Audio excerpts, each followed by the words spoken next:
Tollywood star hero megastar వరుస సినిమాలతో బిజీగా ఉన్నారు. ప్రస్తుతం వశిష్ఠ మల్లిడి దర్శకత్వంలో 'విశ్వంబర' అనే బిగ్ బడ్జెట్ మూవీ చేస్తున్న విషయం తెలిసిందే. ఈ సినిమా షూటింగ్ ఫైనల్ స్టేజ్లో ఉంది. ఈ సినిమా షూటింగ్ని త్వరగా పూర్తి చేసి సీజీ వర్క్ని పూర్తి చేసే పనిలో ఉన్నారు మేకర్స్. సినిమా షూటింగ్తో పాటు పోస్ట్ ప్రొడక్షన్ పనులను కూడా అప్పుడే మొదలు పెట్టినట్లు తెలుస్తుంది. అయితే ఈ సినిమాని మొదటగా సంక్రాంతికి విడుదల చేద్దామని అనుకున్నారు. గేమ్ చేంజర్ వల్ల ఈ సినిమాను సమ్మర్కు పోస్ట్ పోన్ చేశారు. సమ్మర్లో సినిమాలు ఎక్కువగానే విడుదలవుతున్నాయి. ఇక చిరంజీవి సెంటిమెంట్ ప్రకారం ఈ సినిమాని మే 9న విడుదల చేసేందుకు చిత్ర యూనిట్ రెడీ అవుతుంది.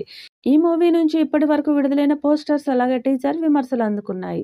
హాలీవుడ్ సినిమాలను కాపీ కొడుతున్నారని ట్రోల్స్ని అందుకుంది. ఎందుకు కారణం సినిమా సీసీ వర్క్పై సరిగ్గా ఫోకస్ చేయకపోవడమే అని గతంలో చిరంజీవి చెప్పాడు. ఇప్పుడు సినిమాని వాయిదా వేయడం ఒకందుకు మంచిదైందని చెప్పాలి. సీజీ వర్క్ మరింత క్వాలిటీతో ప్రజెంట్ చేసే అవకాశం వశిష్ఠకు వచ్చింది. సోషియో ఫ్యాంటసీ చిత్రంగా సిద్ధమవుతున్న ఈ సినిమాని యువి క్రియేషన్స్ భారీ బడ్జెట్తో తెరకెక్కిస్తుంది. మెగాస్టార్ చిరంజీవి కూడా ఈ మూవీలో ఆశలు పెట్టుకున్నారు. ఇకపోతే ఈ మూవీని మే 9న రిలీజ్ చేసే అవకాశాలు ఉన్నట్లు తెలుస్తుంది. చిరంజీవి ఆ రోజున ఫిక్స్ చేసుకోవడానికి ఒక కారణం కూడా ఉంది.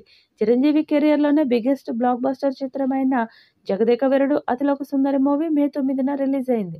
అందుకే సెంటిమెంటల్గా కలిసొస్తుందని యూవీ క్రియేషన్స్ వారు కూడా అదే డేట్ని కన్ఫర్మ్ చేసినట్లు తెలుస్తుంది. ఈ డేట్ను త్వరలోనే అనౌన్స్ చేయనున్నట్లు ఇండస్ట్రీ వర్గాల్లో టాక్. మెగా ఫ్యాన్స్ కూడా ఈ సినిమా అప్డేట్ కోసం ఆసక్తిగా ఎదురుచూస్తున్నారు. ఈ మూవీలో త్రిష మెగాస్టార్ చిరంజీవికి జోడీగా నటిస్తున్న సంగతి తెలిసిందే. అలాగే ఆషికా రంగనాథ్, మీనాక్షి చౌదరి కీలక పాత్రలలో కనిపించబోతున్నారు. సోషియో ఫ్యాంటసీ చిత్రం కావడంతో ఈ సినిమాని 'జగదేక వీరుడు అతిలోక సుందరి' చిత్రంతో పోల్చి చూస్తున్నారు. కానీ ఈ మూవీ కాస్త డిఫరెంట్గా ఉంటుందని మేకర్స్ అంటున్నారు. ఈ మూవీ బ్లాక్ బస్టర్ హిట్ పడితేనే చిరంజీవి హిట్ ట్రాక్ ఫామ్లోకి వస్తుందని మెగా ఫ్యాన్స్ అభిప్రాయపడుతున్నారు. ఈ చిత్రంలో త్రిష మెగాస్టార్ చిరంజీవికి జోడీగా నటిస్తున్న సంగతి తెలిసిందే.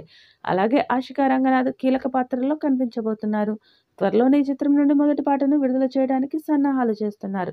సంక్రాంతికి ఫస్ట్ సాంగ్ విడుదల చేస్తారని సమాచారం. ఇప్పటికే ఎంఎం కీరవాణి పాటలను సిద్ధం చేశారు. అందులో మొదటి పాటను విడుదల చేసి అంచనాలు పెంచాలని చూస్తున్నారు.